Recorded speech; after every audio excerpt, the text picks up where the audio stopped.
வணக்கம் நண்பர்களே. மீனாட்சி சீரியல் சியமா பரபரப்பா போயிட்டு இருக்குன்னே சொல்லலாங்க. பரபரப்பான கட்டத்துல அதிரடி திருப்பங்கனங்க பார்த்தனா வாசுதேவனின் சட்டையை பிடிச்சு இழுத்து, என்னடா என் பொண்ணு வாழ்க்கையை கெடுக்கிறதுக்கு வந்திருக்கியா, இப்ப எதுக்காக என் கண்ணு முன்னாடி வந்து நிக்கிற அப்படின்னு வந்து சுமதி பிடிச்சு இழுக்கிறாங்க. பக்கத்துல இருந்து நம்ம ஆதியோட அக்கா, என்ன எதுக்காக என் புருஷனோட சட்டையை பிடிச்சு இழுக்கிறிய அப்படின்னு வந்து கேட்க நேரம், வாயை மூடுடி, இவன் என் புருஷன் அப்படின்னு வந்து அந்த இடத்துல சொல்ல நேரம், என்ன உங்க புருஷனா, மீனாட்சி அம்மாவின் கணவரா நீங்க அப்படின்னு வந்து அந்த இடத்துல வாயை பிளக்குறாங்க.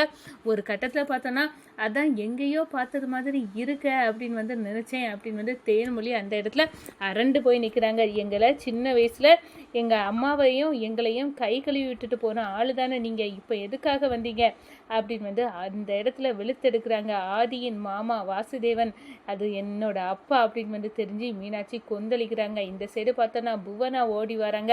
இந்த கல்யாணம் நடக்கவே கூடாது, இந்த ஆதி கேடு கட்டவன், நான் இவ்வளோ நாளும் என்னை வந்து மறைச்சி வச்சு கொடுமைப்படுத்தின அந்த பாவி இவன் தான். சொல்லப்போனால் இவன் ஒரு பொம்பளை பொறுக்கி, மீனாட்சி உனக்கு இவன் வேண்டாம் அப்படின்னு வந்து அந்த இடத்துல வந்து புவனா சொல்ல நேரம், ஆதியை அடித்து வெளுத்து, இந்த கேடு கெட்ட வாழ்க்கை எனக்கு தேவையில்லடா, மாமாவையும் எனக்கு தெரியும், உன் மாமா வந்து என்னோட அப்பா, அவர் எவ்வளோ பெரிய கேடுகட்ட மனுஷன், எங்களை எவ்வளோ கொடுமைப்படுத்தினாரு, சின்ன வயசில் என்னையும் எங்கள் அக்காயையும் எவ்வளோ கஷ்டப்படுத்தினாரு, அதே நேரத்தில் குடிக்கிறதுக்கு காசு இல்லைன்னு எங்கள் அம்மாவை வேலைக்கு அனுப்பின பாவி இவனை பார்த்தாலே எனக்கு அவ்வளோ ஆத்திரமாக வருது, எங்கேருந்து போங்க, இந்த கல்யாணமே எங்களுக்கு தேவையில்லை அப்படின்னு வந்து அந்த இடத்துல மீனாட்சி அதிரடியாக முடிவெடுக்க நம்ம ஜீவாவை மாப்பிள்ளைய வந்து சுமதி வந்து தேர்ந்தெடுக்கிறாங்க.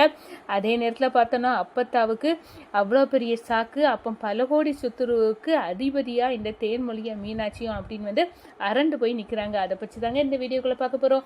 அதுக்கு முன்னாடி சேனலுக்கு லைக் அண்ட் சப்ஸ்கிரைப் பண்ணுங்கள் ஃப்ரெண்ட்ஸ். பக்கத்தில் இருக்க பெல் ஐக்கானையும் கிளிக் பண்ணுங்கள். அப்போ தான் நான் போடுற ஒவ்வொரு வீடியோவும் நோட்டிஃபிகேஷனாக உங்களுக்கு கிடைக்கும். வாங்க ஃப்ரெண்ட்ஸ் வீடியோக்குள்ளே போகலாம். ஃபஸ்ட்டு எடுத்த உடனே பார்த்தோன்னா ஒரு செம அதிரடியான பரபரப்பான கட்டத்தில் தான் பார்த்தோம். புவனா ஃபோனை போட்டு நம்ம வந்து மீனாட்சிட்ட தான் பேசுகிறோம் அப்படின்னு வந்து எல்லா விஷயத்தையும் வந்து சொல்கிறாங்க. இந்த பாரு, உன்னை கட்டிக்க போகிற ஆதி நல்லவன் இல்லை, கேடு கெட்டவன், அவனால தான் என் வாழ்க்கை இப்படி ஆயிடுச்சு, அவன் தான் என்னை அடைச்சி வச்சு கொடுமைப்படுத்தினவன், உன் வாழ்க்கை நாசம் ஆயிடக்கூடாது மீனாட்சி அப்படின்னு வந்து அந்த இடத்துல வந்து சொல்லுறாங்க. இந்த ஃபோனை ஆதியே எடுத்து கேட்குறாங்க, என்னடி புவனா, நீ தப்பி மீனாட்சி இப்படியில் இருக்கிறியா, இப்போ வந்து நீ மீனாட்சிட்ட சொல்லிட்டேன் அப்படின்னு வந்து சந்தோஷப்படுறியா அப்படின்னு வந்து அந்த இடத்துல வந்து அப்படியே வந்து பேச ரவுடிகள்கிட்ட, நீங்கள் இந்த இடத்துக்கு போங்க, இந்த இடத்துல தான் ஒருத்தி நீ ஃபோனில் பேசிகிட்டு இருப்பா, அவளை போய் பிடிச்சி அப்படியே வந்து கடத்திடுங்க அப்படின்னு வந்து அந்த இடத்துல வந்து சொல்லுறாங்க. ஆனால் ஒரு கட்டத்தில் பார்த்தோன்னா நம்ம ஜீவாவுக்கு இவன் எதையோ மறைக்கிறான், இந்த ஆதி தந்திரமாக ஏதோ ஒரு பிளானை போட்டு வச்சுட்டு இருக்கான் அப்படின்னு வந்து அந்த இடத்துல இதை எப்படியாவது கண்டுபிடிக்கணுமே அப்படின்னு வந்து யோசிக்கிறாங்க. இந்த சைடு ரவுடிகளை வச்சு வந்து நம்ம பிடிக்கணும் இந்த புவனாவை அப்படின்னு வந்து அதுக்குள்ள ஏற்பாடுகளையும் பண்ணி வச்சுறாங்கன்னு சொல்லலாம் ஆதி. ஆனால் ரிசப்ஷன் நல்லபடியாக வந்து போயிட்டு இருக்கு. அப்போ தான் மீனாட்சி பக்கத்தில் ஆதி வந்து அழகாக கெட்டப்புல இருக்கிறாங்க. இந்த சைடு ஜீவா, இவன் எதையோ மறைக்கிறான், இவங்க ஃபோனை எடுத்து நோண்டி பார்த்தாலே தெரிஞ்சிடும் அப்படின்னு வந்து அந்த இடத்துல ஒரு காஃபியை கொண்டு போகிறது மாதிரி கொடுத்து நம்ம மாப்பிள்ளை ஆதிக்கு சட்டையில் வந்து ஊற்றி விட்டுறாங்க.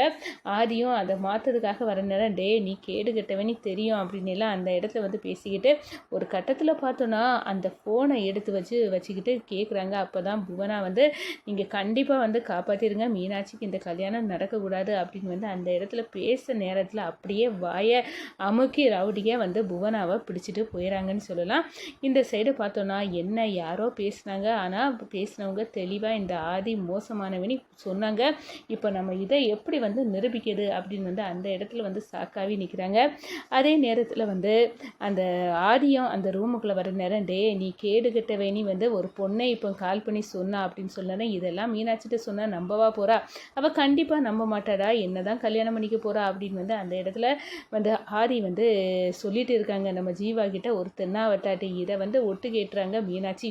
எவ்வளோ தைரியம் இருந்தால் நீ கேடு கெட்டவேன் அப்படின்னு வந்து ஜீவா நான் சொல்ல நேரம் இல்லை, நான் அவன் சொன்னான், நான் நம்பவே இல்லை, கிளிப்பிள்ளைக்கு படித்த சொன்னது மாதிரி இந்த ஆதி மோசமானவன்னு சொல்ல நேரம், நான் அவனை தான் வந்து தப்பாக நினச்சேன், ஒன்று அவ்வளோ நல்லவன் நினச்சேன், ஆனால் நீ அவன் அதுக்கு ஒரு சரியான பதிலடி எனக்கு தந்துட்ட, நீ கேடு கெட்டவன் அப்படின்னு வந்து அந்த இடத்துல இந்த கல்யாணத்தை வேண்டான்னு சொன்னால் எப்படி வந்து இப்போ தாலி கட்ட போகிற நேரத்தில் வேண்டான்னு சொன்னால் எப்படி வந்து இந்த வந்திருக்கவங்க எல்லாம் வந்து நினைப்பாங்க. அந்த ரேஞ்சு தான் இப்போ எனக்கு இருக்குது. இப்போ என்ன பண்ணி இந்த கல்யாணத்தை வேண்டான்னு எங்கள் அம்மா கிட்ட சொல்ல போகிறேன், என் மாப்பிள்ளை கேடு கெட்டவன் அப்படின்னு வந்து சொன்னாலும் இல்லை உனக்கு நீ ஏமாந்துருக்க, அதுக்கான ப்ரூஃப் என்ன அப்படின்னு வந்து கேட்பாங்க. அப்படி இருக்க நேரம் என்ன பண்ணலாம் அப்படின்னு வந்து மண்டை பிச்சுட்டு இருக்காங்க. இந்த சைடு பார்த்தோன்னா நம்ம ஆதியோட மாமா அப்படியே வந்து வாசுதேவன் களை இறங்கி மண்டபத்துக்குள்ளே என்ட்ரி கொடுக்குறாங்க. நம்ம சுமதிக்கு தலையெல்லாம் சுற்றுது. இந்த படுபாவி இப்போ எதுக்காக வந்தா, என் பொண்ணு வாழ்க்கையை நாசம் பண்ண தான் வந்தானா, இவன் தான் அப்பான்னு சொல்லி கேவலப்படுத்த தான் வந்தானா அப்படின்னு வந்து வாசலில் வந்துட்டு இருக்க நம்ம வாசுதேவனுக்கு சட்டையை பிடிச்சி உழுப்ப போகிறாங்க. ஒரு கட்டத்தில் பார்த்தோன்னா உனக்கு எவ்வளோ தைரியம் இருக்கும்டா, என் கஷ்டப்பட்டு என் பொண்ணுங்களை நான் இந்த லெவலுக்கு கொண்டு வந்திருக்கேன், நீ இப்போ எதுக்காக இங்கே வந்த, என் பொண்ணு வாழ்க்கையில் மண்ணள்ளி போடுறதுக்கடா வந்த அப்படின்னு வந்து சட்டையை பிடிச்சி இழுக்கிறாங்க. ஆதியின் அக்கா போட்டு என்ன சுமதி எதுக்காக என் கணவரின் சட்டையை பிடிச்சி இழுக்கிறீங்க, என்ன உங்கள் கணவராக இது, நான் அப்போ ஆதிக்க மாமா நல்லவங்கன்னு நினச்சேன், ஆனால் இப்படி ஒரு கேடு கெட்டவனா, எதுக்காக என் புருஷனை பார்த்து கேடு கெட்டவன்னு சொல்ல அளவுக்கு என்ன வந்து போச்சு, எதுக்காக நீங்கள் இப்படி சொல்லுறீங்க அப்படின்னு வந்து அந்த இடத்துல கேட்க நேரம் வாயை மூடுங்க, இவர் தான் மீனாட்சிக்கு அப்பா, என் புருஷன் 20 வருஷத்துக்கு முன்னாடி எங்களை கை கழுவிட்டு போனவன் இவன் தான், இவனால் நாங்கள் பட்ட கஷ்டம், என் பிள்ளைங்க பட்ட கஷ்டம் எல்லாம் சொல்லி மாளாது, அப்படி ஒரு கேடு கெட்டவன் இவன் அப்படின்னு வந்து அந்த இடத்துல போட்டு உடைக்கிறாங்க. என்ன மீனாட்சிக்கு அப்பா தான் என் புருஷனா அப்படின்னு வந்து ஆதியோட அக்கா சாக்காவி நிற்கிறாங்க. நம்ம மீனாட்சிக்கு பயங்கர சாக்கு. அம்மா சொன்னது மாதிரி இவனை பார்த்தாலே எங்கேயோ பார்த்தது மாதிரி இருக்கேன்னு மண்டையை போட்டு பிச்சுட்டு இருந்தேன், இப்போ உண்மை தானாக வெடிச்சிடுச்சு, இவன் தான் எங்கள் அப்பானா, இவனால் நாங்கள் சின்ன வயசில் பட்ட கஷ்டம் எல்லாம் சொல்லி மாறாது அந்த அளவுக்கு இருக்குது. அப்படி இருக்க நேரம் இப்போ இவன் என் கண்ணு முன்னாடி நிற்க நேரம் பார்க்க நேரமே வயிற்றுச்சலாக வருது, இவன் வாழ தகுதி இல்லாதவன் அப்படின்னு வந்து கோவத்தில் கொந்தளிக்கிறாங்க. ஆதியம் ஒரு கேடு கெட்டவன் அப்படின்னு வந்து நிரூபிச்சாச்சு. இந்த கல்யாணம் நடக்கவே நடக்காது, அம்மா இந்த கல்யாண மண்டபத்துலேருந்து கிளம்புவோம், இந்த கல்யாணம் வேண்டாம், நீ என்ன முடிவெடுக்கிறது மீனாட்சி, நானே வந்து முடிவெடுத்துட்டேன், இந்த வாழ்க்கை தேவையில்லை அப்படின்னு வந்து அந்த இடத்துல வந்து தூக்கி எறிஞ்சிட்டு கிளம்ப போகிறாங்க. அப்போத்தான் ஐயையோ என் பாண்டிக்கு வேலை இந்த வீட்டில் ரெடி பண்ணி வச்சிடலான்னு நினச்சேன், ஆனால் இது கூட வந்து முடியலையே அப்படின்னு வந்து அந்த இடத்துல ஐயோ இவ்வளோ பெரிய ஆப்பர்ச்சுனிட்டி இந்த மீனாட்சிக்கு, அதை இந்த சுமதிக்கு எடுக்க பார்க்கல அப்படின்னு வந்து அந்த இடத்துல வந்து நினைக்கிறாங்க. ஒரு கட்டத்தில் மீனாட்சிக்கு அப்பா இவ்வளோ பெரிய பணக்காரரா அப்படின்னு வந்து அப்பத்தாக்கு அப்படியே வாயெல்லாம் பல்லாட்டு வந்து மாறுது அப்படின்னு வந்து சொல்லலாங்க.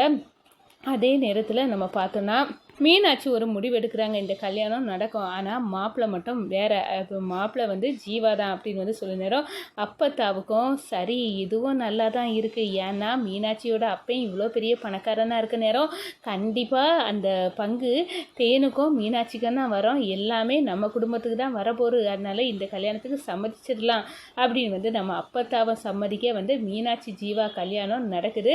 அதே நேரத்தில் ஆதிக்கு கடுமையான கோபம், மீனாட்சிக்கு அப்பா தான் நம்ம மாமாவா, ஆனால் வாசுதேவனுக்கு சரி இந்த ஆதி ஒரு பொம்பளை பொறுக்கி கேடு கெட்டவன், அதுவும் என் பொண்ணு மீனாட்சி தந்திரமாக கெட்டே பார்த்தா நானும் அது வேற ஏதோ ஒரு பொண்ணுன்னு சம்மதிச்சேன், ஆனால் என் பொண்ணுன்னு இருக்க நேரமே வந்து யோசிக்க தான் செய்யணும், ஆனால் இத்தனை வருஷம் கழித்து இந்த சுமதியை நான் இப்போ பார்த்தது அவ்வளோ சாக்கு அப்படின்னு வந்து நினச்சி பார்த்துட்டு இருக்கேன்.